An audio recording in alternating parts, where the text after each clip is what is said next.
नमस्कार दोस्तों, मेरा नाम है अजय दयाल और आज हम लोग जिस विषय पर बात करने जा रहे हैं उसका नाम है अल्कोहल। यानी अल्कोहल विषय पर आज हमारी चर्चा हमारी आपके बीच होगी। अल्कोहल इस जो कोरोना काल है, लॉकडाउन युग है, इसमें अल्कोहल का शब्द बच्चों बच्चों की ज़ुबान पर आ गया है। ख़ास तौर पे जब जहाँ सैनिटाइज़र की जो बात हुई उस दौरान बच्चों बच्चों को ये पता लग गया कि अल्कोहल क्या चीज़ होती है। इससे पहले अल्कोहल आम जनमानस के बीच हम शराब के रूप में, देशी ठर्रे के रूप में या बियर के रूप में जानते थे। कल जैसा कि आप लोगों को पता लगा कि देश भर में शराब की दुकानें खोल दी गई हैं। इसको लेकर मीडिया से लेकर तमाम बुद्धिजीवियों ने इसका विरोध किया और ये कहा कि जहाँ एक और हम लोग जान बचाने का संघर्ष कर रहे हैं, जहाँ सोशल डिस्टेंसिंग का पालन कर रहे हैं, जहाँ पे जो कोरोना वॉरियर्स हैं उन्होंने पूरे 40 दिन तक मेहनत की, संघर्ष किया लोगों को कोरोना से बचाने के लिए, जानलेवा बीमारी से बचाने के लिए, वैश्विक महामारी से बचने के लिए, वहीं दूसरी ओर इस तरह की दुकानें खुल जाने से जो भीड़ लगी, जो कई स्थलों पे आपस में सोशल डिस्टेंसिंग के कानून का उल्लंघन किया गया, जिस तरह से एक साथ लोग उमड़ कर दुकानों पे लाइन लगा के शराब की बोतलें खरीदते नज़र आए, उससे कहीं ना कहीं लोगों को ये आशंका है कि कोरोना मास लेवल पर इस से फैल सकता है। दूसरा, कोरोना को लेकर जो अब तक प्रयास किए गए उनकी धज्जियां उड़ सकती हैं।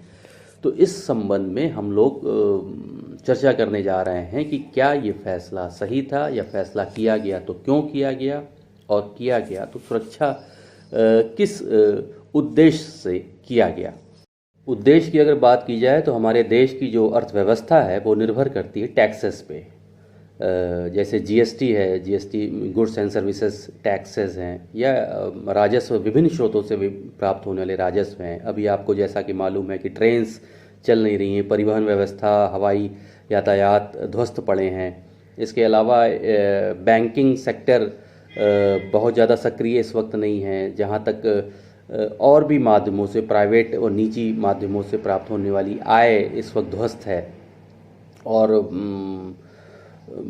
इसके अलावा और भी तमाम माध्यमों से राजस्व की प्राप्ति होती है। उनमें से एक महत्वपूर्ण पर्यटन उद्योग भी है, ये भी बिल्कुल ध्वस्त पड़ा है।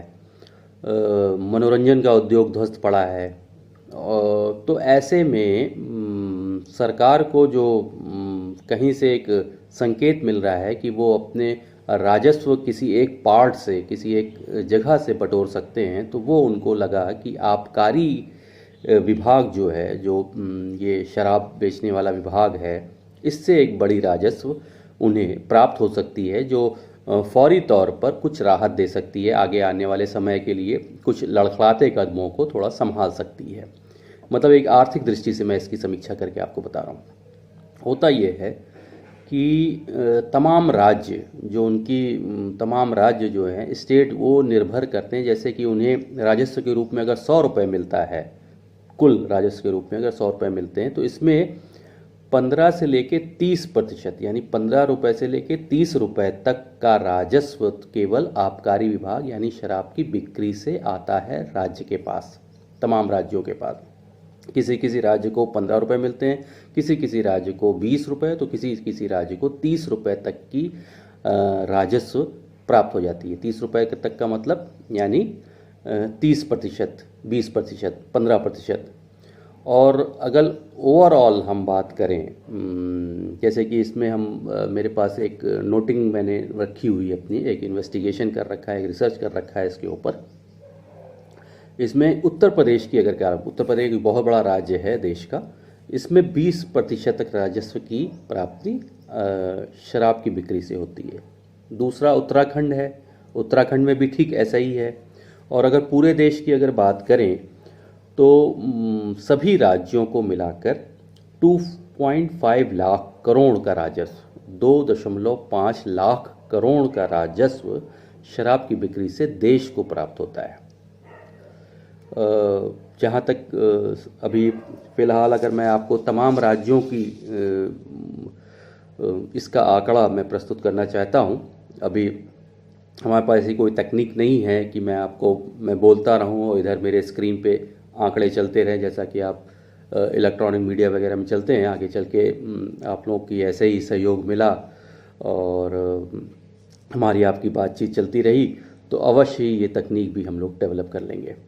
तो मैं फौरी तौर पे आपको बता देता हूँ, महाराष्ट्र 24,000 करोड़ का राजस्व मिलता है शराब की बिक्री से। पश्चिम बंगाल को 11,874 करोड़ का राजस्व मिलता है।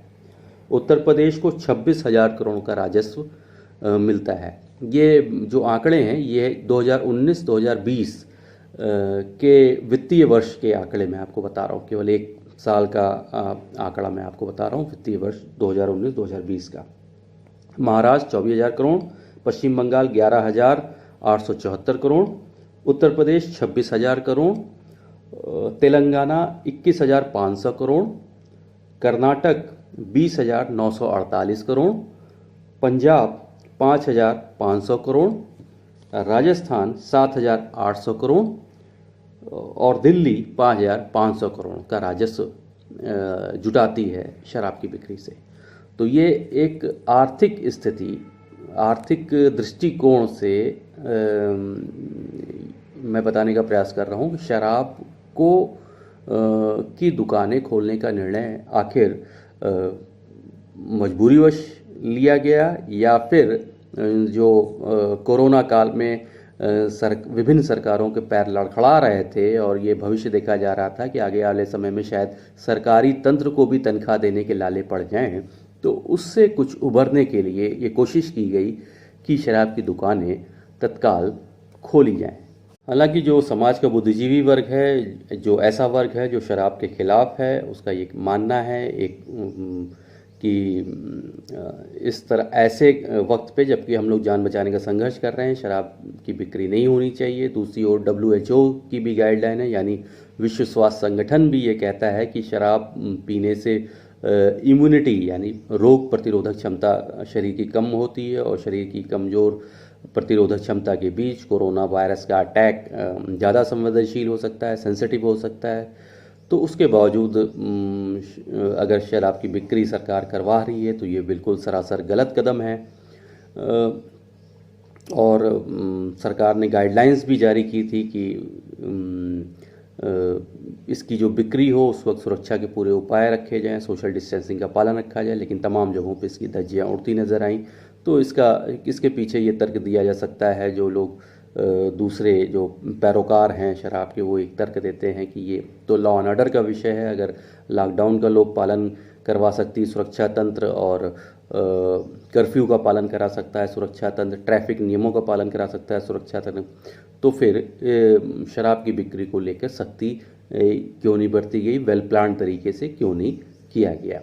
दूसरी ओर कुछ शराब के पैरोकार ये भी कहते हैं कि अति किसी भी चीज़ की बुरी होती है। अगर कोई पानी भी आवश्यकता से अधिक पिएगा तो उसे शरीर को जानलेवा परिणाम उसके शरीर में हो सकते हैं अत्यधिक पानी पीने से, या अत्यधिक विटामिन्स और कार्बोहाइड्रेट या फिर प्रोटीन्स खाने से भी घातक असर शरीर में पड़ते हैं। तो शराब का पीना वो ऐसा मानते हैं जो लोग ड्रिंक करते हैं, पीना बुरा नहीं है बल्कि अति करना इसकी बुरी है, आदत डालना बुरी है।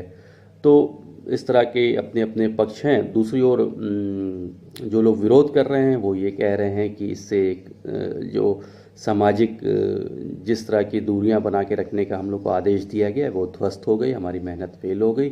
जो कोरोना वॉरियर्स हैं उनकी मेहनत फेल हो गई।